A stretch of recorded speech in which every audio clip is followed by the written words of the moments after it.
மட்டப்பட்ட நேர்களே வணக்கம். இன்னைக்கு வந்து பார்த்தீங்கன்னா அரண்மனை 4 நம்ம சுந்தர் சி சார் டைரக்ஷனில் படம். எல்லாரும் தெரிஞ்ச விஷயம் தானே. அதுக்கு முன்னாடி லைக் பண்ணுங்கள், ஷேர் பண்ணுங்கள், சப்ஸ்கிரைப் பண்ணுங்கள். அது ரொம்ப கம்மியாகவே இருக்குது, நிறைய பேர் அவ்வளோ பண்ண மாட்டேன்றீங்க. ஸோ அதனால் ஒரு ரெக்வஸ்ட்டாக கேட்குறேன், பண்ணுங்கள். சரி, நம்ம ஆன்லைன் ஸ்டோரி பார்த்துலாங்களா? அரண்மனை 4ஓடது ஆரம்பத்தில் பார்த்தீங்கன்னா ஒரு வடநாட்டில் காட்டுற மாதிரி காட்டுறாங்க. அங்கே வந்து ஒரு பூசாரியோட பொண்ணு வந்து ஒரு பேய் வந்து கொண்டுட்டு அந்த பொண்ணு ரூபத்தில் பேய் வந்துடுது.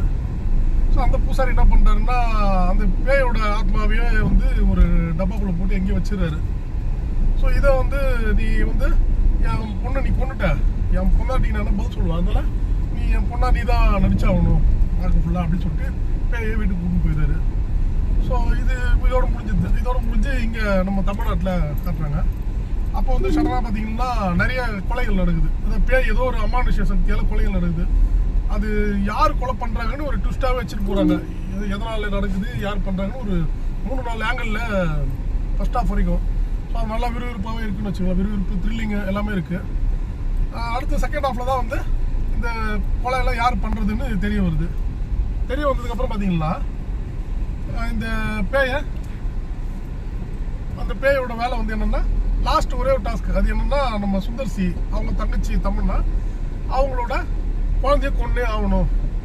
ஒன்றாதான் அந்த பேய்க்கு திரும்ப அதோட அந்த பழைய அந்த என்ன சொல்லுவாங்க, ஒரு அமானுஷ்ய சக்தி, பழைய இதாக சொல்லுவாங்க பாருங்க, அசுர சக்தி அந்த மாதிரி.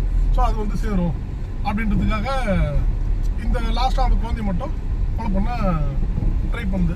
ஆஸ் யூஸ்வல் எல்லா அரண்மனை படத்தில் வர கதை மாதிரி தான் வச்சுக்கோங்களேன். இதுவும் இதில் வந்து என்னென்னா இதுதான் கடை. லாஸ்ட்டாக வந்து அந்த குழந்தைய அந்த பேய் வந்து கொலை பண்ணிடுறாங்களா இல்லையா, இல்லை வேற என்ன நடக்குது, இதுதான் வந்து ட்விஸ்ட் வச்சு முடிச்சிருக்காங்க. இதுதான் அரண்மனை 4 ஆன்லைன் ஸ்டோரி. இதில் வந்து பார்த்தீங்கன்னா கதை வந்து ஆஸ் யூஸ்வல் அரண்மனை கதை தான் வச்சுக்கோங்களேன். அதே மாதிரி இதுக்கு முந்தைய பாட்டெல்லாம் வந்து இதில் லிங்க் இருக்கானா கிடையாது. இது ஒரு ஃப்ரெஷ்ஷான ஸ்டோரி. வெறும் ஒரு அந்த அரண்மனை மட்டும் வேறு ஏதோ ஒரு அரண்மனைன்னு ஒன்று வந்து கதையில், அதனால அதுக்கு அரண்மனை வச்சிருக்காங்க டைட்டில். மற்றபடி முந்தைய கதைக்கு இந்த கதைகளுக்கு எந்த சம்மந்தமும் கிடையாது. அதே மாதிரி வந்து பார்த்தீங்கன்னா நடிப்பு அப்படின்னு சொல்ல போனால் இந்த படங்களுக்கு வந்து பெருசாக வந்து ஆக்டிங் பர்ஃபார்மன்ஸ்லாம் தேவையில்லை. ஏன்னா வந்து உங்களுக்கே தெரியல, அது வந்து ஒரு பேய் படம், ஒரு காமெடி படம் அந்த மாதிரி. அதனால் பெரிய பர்ஃபார்மன்ஸ்னால் ஆவரேஜாக அவங்க நடிப்பை அவங்க வெளிப்படுத்தியிருக்காங்க, அதான் சொல்ல முடியும். அடுத்து வந்து பார்த்தீங்கன்னா இதில் த்ரில்லிங் எப்படி இருக்குது. ஏன்னா பேய் படம் வந்துட்டால் நல்லா த்ரில்லர் இருக்கணும். தென் வந்து கேமரா, கிராஃபிக்ஸு, செட்டு இதெல்லாம் எப்படி இருக்குது, ஆர்ட் டைரக்ஷன் அப்படின்னா எல்லாமே ஓகே தான் சொல்லலாம். நல்லா இருக்குன்னு சொல்லலாம் வச்சுக்கோங்களேன். நல்லா ரசிக்கும்படி தான் இருக்குது. கேமராலாம் சிஜியும் நல்லா தான் பண்ணியிருக்காங்க. இதில் வந்து என்னென்னா அடுத்து வந்து மியூசிக் பார்க்கலாம் அப்படின்னு பார்த்தீங்கன்னா மியூசிக் வந்து ஸ்டார்டிங்கில் ஒரு பாட்டு வச்சுருக்காங்க, சென்ட்ரல் ஒரு பாட்டு, எண்டு கார்டில் ஒரு பாட்டு, அவ்வளோதான். ஏன்னா பழைய அரண்மனையெல்லாம் பார்த்துருப்போம், நிறைய பாட்டை வச்சு படத்தை சொதப்பிருப்பாங்க. இது வந்து ஒரு ப்ளஸ்ஸு.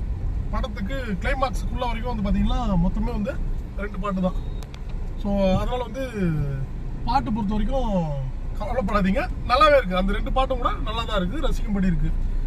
அடுத்ததாக பார்த்தீங்கன்னா காமெடி வந்து வழக்கமாகவே வந்து முதல் பாட்டு அரண்மனை இதில் அது மட்டும்தான் வந்து பார்த்தீங்கன்னா கதையோட வந்து காமெடியாக இருந்தது தவிர அடுத்தடுத்து அந்த பாட்டுலாம் இப்போவும் சரி கதை வந்து காமெடி வந்து திணிச்சிருக்காங்க அப்படிதான் சொல்ல முடியும். கதையோட காமெடி வரல, திணிக்கப்பட்டது தெரியுது.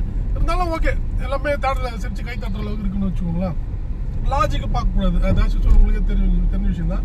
அது மாதிரி இன்னொரு விஷயம் என்னன்னா இதில் வந்து ஒரு சின்ன தப்பு பண்ணியிருக்காங்க. என்னன்னா ஒரு நைட்டில் வந்து ஒரு சீன் முடியுதுன்னா மற்ற நாள் அடுத்த நாள் ஸ்டார்டிங் காலையில் மறுநாள் காலையில் அந்த சீனுக்கு இதுக்கு சம்மந்தமே இல்லாமல் இவங்க பாட்டு நடந்துப்பாங்க. அதாவது நேற்று ஈவினிங் ஒரு 7 மணிக்கு ஒருத்தர் செத்துறாரு, கொலை ஆயிடுது, ஏதோ ஒன்று ஆயிடுது வச்சுக்கோங்களேன், ஒரு பேயே ஒரு இதாக பண்ணியிருக்கோம்.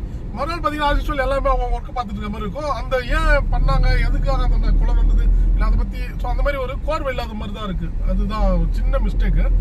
மற்றபடி வந்து ஸ்பீடு, த்ரில்லிங்கு, அந்த வந்திருக்கு காமெடி, அப்புறம் இதில் வந்து அம்மா சென்டிமெண்ட் வச்சுருக்காங்க, அண்ணன் தங்கச்சி சென்டிமெண்ட் வச்சுருக்காங்க. ஸோ அது மாதிரி அதே மாதிரி வந்து பார்த்தீங்கன்னா இது வந்து நல்ல ஒரு எஃபெக்ட், அதாவது எஃபெக்ட்னா நல்ல ஒரு 4K டால்பி அட்மாஸ் இந்த மாதிரி ஒரு நல்ல எஃபெக்ட் இருக்க தேட்டரில் பார்த்தீங்கன்னா உங்களுக்கு ஒரு நல்ல எக்ஸ்பீரியன்ஸ் இருக்கும்.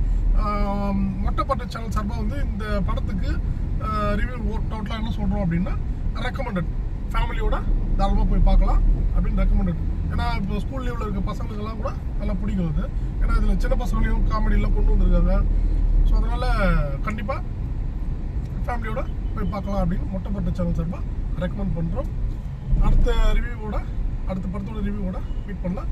நன்றி, வணக்கம்.